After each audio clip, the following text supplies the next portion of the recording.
What if I told you the most expensive rod and reel in the world are completely useless if you're making a simple mistake that has nothing to do with your lure? Today, we're talking about a sound, a tiny, simple sound you're probably making on every single trip that clears out a fishing spot faster than a lightning strike. By the end of this video, you'll know exactly what that sound is, why it spooks fish from 100 yards away, and how to stop doing it forever. This isn't about talking loudly or dropping your pliers in the boat. It's something far more subtle and far more destructive to your catch rate. So let me ask you, do you think you're a stealthy angler? Let me know in the comments right now, and let's see if you still think so in about 10 minutes. For years, we've been told the same things. Use a fluorocarbon leader. Match the hatch. Don't wear bright colors. We spend hundreds, even thousands of dollars on silent trolling motors, soft landing nets, and gear designed to give us an edge. But we completely ignore the most basic, fundamental element of our presence on the water. Most anglers think being quiet just means not shouting to your buddy across the boat. The truth is, the fish couldn't care less about the sound of your voice. They're terrified of something else entirely. It's a habit we've all developed on dry land, something we do without a second thought. And when we take that habit to the bank, the dock, or the boat, we're unknowingly telling every fish in the area that a predator has arrived. It's time to unlearn what you think you know about being quiet. First, let's set the scene. Imagine you're at the lake. It's dawn, the water is glass, the mist is rising, and there's that perfect, beautiful silence. It's the moment we all live for. You've got your gear ready, you've picked your spot, and you're filled with that anticipation of the first cast. You're focused entirely on what's about to happen out there, in the water, but the mistake has likely already been made before your lure even gets wet. The problem isn't out there. The problem is right where you are standing. We're so focused on our presentation and retrieve that we forget we are an alien intrusion into this perfectly balanced environment.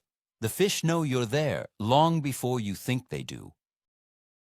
Now, as you approach the water's edge, or as you shift your position on the boat, you do something completely normal. You take a step, or you open a hatch. You might hear a tiny crunch of gravel under your boot, or the soft click of a latch. To your ears, through the air, it's nothing. It's a background noise you've been conditioned to ignore your entire life. You wouldn't even register it. But underwater, that sound is not tiny, and it is not ignored. You just rang the dinner bell, but not for your lure. You rang an alarm bell that signals danger, and it travels farther and faster than you can possibly imagine. This is the core of the issue we're tackling today. This disconnect between what we hear and what the fish feels. Here's a piece of science that every angler needs to burn into their brain. Sound travels over 4 times faster in water than it does in air. Not only that, but water is much denser than air, which means it transmits vibrations much more efficiently. Think of it like this. If you tap on a wooden table, you can hear it. But if you put your ear directly on the table, the sound is much louder, more intense. You can feel the vibration. When you're on a boat, or on a dock, or on the bank connected to the water, you are essentially putting your ear right on the fish's world. Every little vibration you create is being directly and efficiently transmitted into their environment. So let's break down what a fish actually perceives. They don't have external ears like we do. They have 2 primary sensory systems for detecting what we would call sound. First, an inner ear, which works similarly to ours, picking up sound waves. But the real superstar, the thing that makes them so sensitive, is the lateral line. You've seen it on the side of a fish. It's not just a stripe for decoration. It is a highly advanced system of nerve receptors that detects the tiniest movements, pressure changes, and vibrations in the water. It's how a fish feels its world. It's how it detects prey, avoids predators, and navigates in murky water. And you are setting it off like a car alarm. The lateral line is frankly a biological masterpiece. Imagine being able to feel the subtle push of water, from a tiny minnow swimming 10 feet away. That's what a bass can do. It's a survival tool honed by millions of years of evolution. So when it detects a vibration that doesn't fit the natural rhythm of its environment, a vibration that is sharp, hard, and unnatural, its brain doesn't think, I wonder what that is. Its brain screams one thing and one thing only: danger, a potential predator. And the immediate instinctual reaction is to either freeze and hide or to flee the area entirely. Your chances of getting a bite just drop to near zero.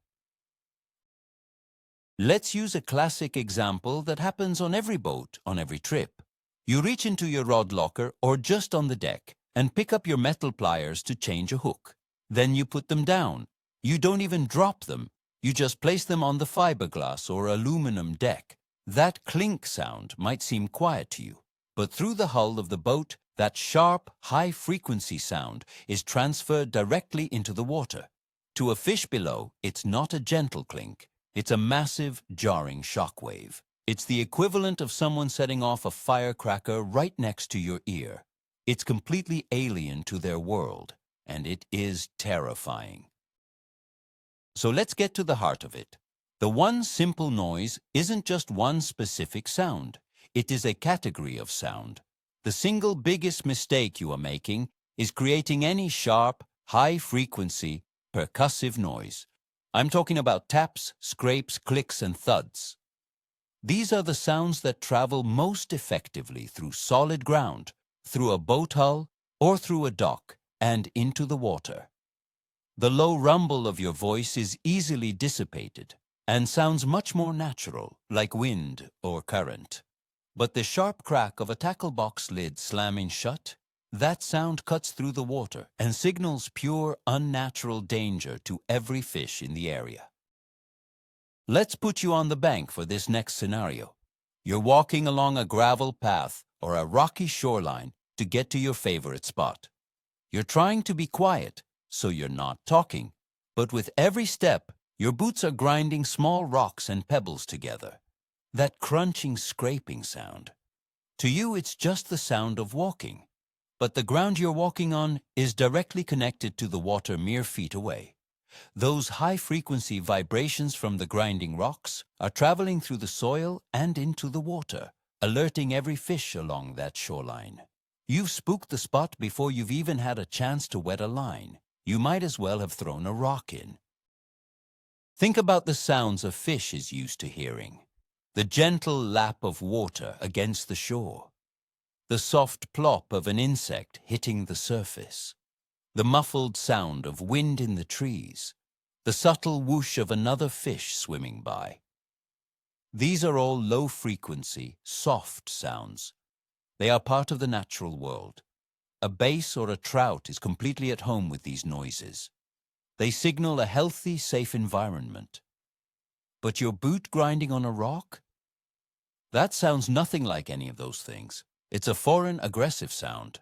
In the survival-based world of a fish, anything that is foreign and aggressive is a potential threat that must be avoided at all costs. Here is another perfect example for you: kayak and small boat anglers. You're out on the water, you're nice and quiet, and you decide to change lures. You reach for your plastic tackle box. You flip open the plastic latches. Click-clack. You rummage through the hard plastic lures, which clatter against each other. You find what you want, and you snap the lid shut. Snap.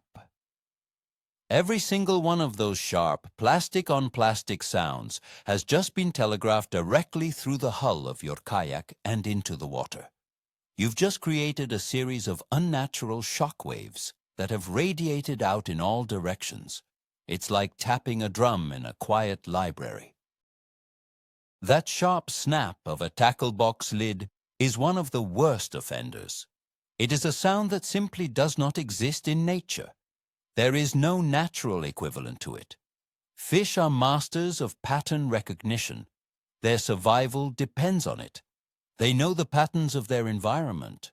When a sound breaks that pattern so violently, it triggers an immediate flight response. They don't stick around to investigate. They are gone, and they can stay spooked for a long time, sometimes up to an hour or more. You could have the most perfect lure presentation in the world, but it won't matter if there are no fish there to see it because you scared them all away 10 minutes earlier. It all comes down to survival instinct. Fish are not thinkers, they are reactors. Their brains are hardwired for a simple equation. Natural sounds equal safety. Unnatural, sharp, percussive sounds equal danger. There is no middle ground. They don't have the luxury of curiosity when a potential predator is around. Think of a deer in the woods. They can hear a twig snap from 100 yards away and they're gone in a flash. Fish are the same, except their environment transmits that snap even more efficiently.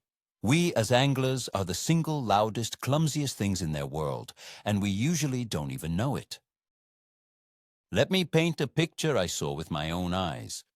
I was fishing from a boat, watching a guy on a public dock. He was fidgety. Every minute or so he would shuffle his feet, scraping his boots on the wood. He'd set his cooler down with a thump. He'd drop his rod butt on the dock with a tock. He was casting beautifully and fishing a great-looking spot, but he wasn't getting a single bite. Not one. He was completely oblivious to the fact that he was basically stomping on a giant wooden drum, sending waves of danger signals out into the water with every little movement he made. He was his own worst enemy. Now, about 50 feet away from him on that same dock, there was an older gentleman. He was sitting on a bucket. He barely moved. When he needed to rebait his hook, he did it slowly, deliberately. He placed everything down gently. He was practically a statue. And guess what? He was pulling in crappie one after another. It wasn't his bait. It wasn't his spot, which was nearly identical to the other guys. It was his silence, not the silence of his voice, but the silence of his actions. He understood, either consciously or through decades of experience, that his vibrations were the key. He wasn't making that critical mistake. This applies to everything. If you are in an aluminum boat, every single object that touches the floor is a potential fish-spooking disaster. Dropping a weight on the floor? That's a bomb going off to the fish below. Accidentally kicking the side of the boat with your boot? You just punched a base in the side of the head with a vibration. This is why you see so many professional bass boats carpeted. It's not just for comfort. It's a critical sound dampening tool. It absorbs those accidental impacts and prevents them from being transmitted as sharp shock waves into the water. It's a multi-thousand-dollar solution to this very simple problem. So, what is the practical solution? It's not about buying a new boat or never moving again. It is about becoming mindful. It is about treating the bank, the dock, or the deck of your boat like it's a thin sheet of ice. You need to develop a new kind of muscle memory. Before you take a step on a rocky shore, think about where you're placing your foot. Place it down deliberately, heel to toe, instead of just stomping.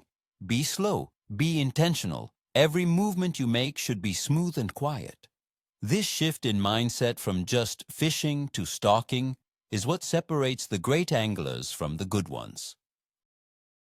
Let's apply this to your gear. Look at your tackle box. Can you put small pieces of foam or rubber in the bottom of the compartments to stop lures from clattering? When you open and close a hatch on your boat, don't let the spring pull it shut with a slam. Guide it closed with your hand until it's silent. When you put down your pliers, your scissors, or your drink, do so with the care of a bomb disposal expert. Place them down gently on a towel or a foam pad. These seem like tiny, paranoid actions, but I promise you, they add up to a massive difference in your catch rate over the course of a day.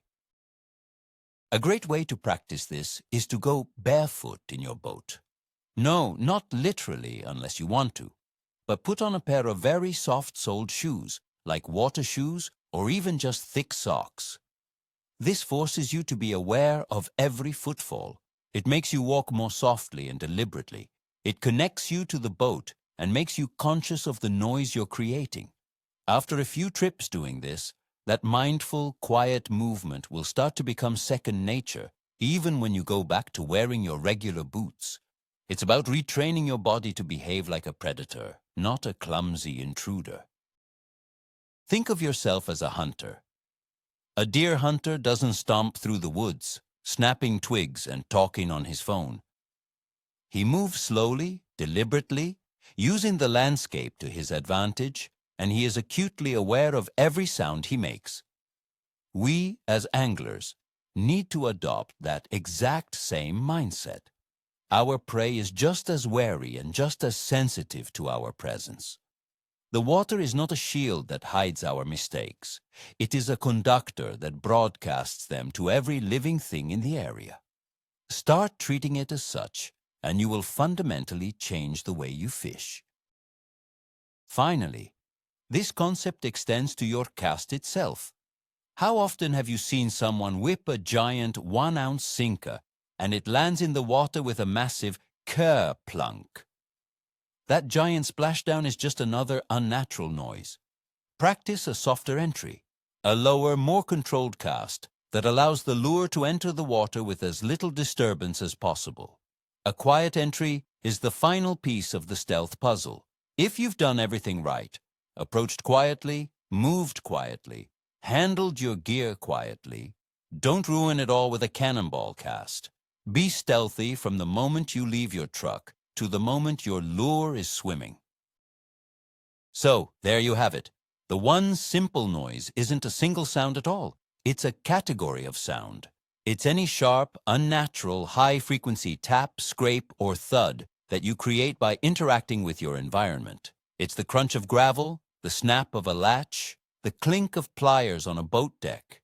And the most shocking part, the real aha moment, is this. You've likely spent a fortune on gear to trick a fish's eyes, while you've been screaming at its lateral line the entire time. This changes everything, because it forces you to stop thinking like a person standing on the shore and start thinking like a predator that is part of the environment. You move from just fishing to actively stalking your prey. It's a fundamental shift that can and will transform your success on the water. Thank you so much for watching. If this opened your eyes, hit that like button and make sure you're subscribed for more tips that go beyond the basics. Now, I have to ask, what's the loudest, most embarrassing noise you've ever accidentally made while trying to be quiet on the water? A dropped thermos? A boat paddle hitting the side? Share your story in the comments below. Let's have a laugh.